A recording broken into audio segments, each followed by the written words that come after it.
PSG और Inter Milan के final मुकाबले के दौरान गजा के हक में भी एहतजाज किया गया। PSG के मद्दाहों ने ग्राउंड के अंदर और बाहर इसराइल के खिलाफ नारे लगाए।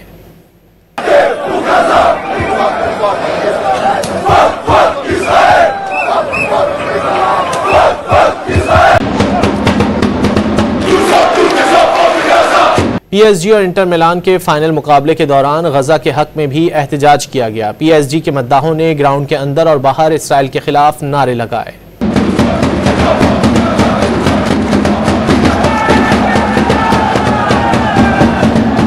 PSG और इंटर मिलान के फाइनल मुकाबले के दौरान गजा के हक में भी एहतजाज किया गया। PSG के मद्दाहों ने ग्राउंड के अंदर और बाहर इसराइल के खिलाफ नारे लगाए।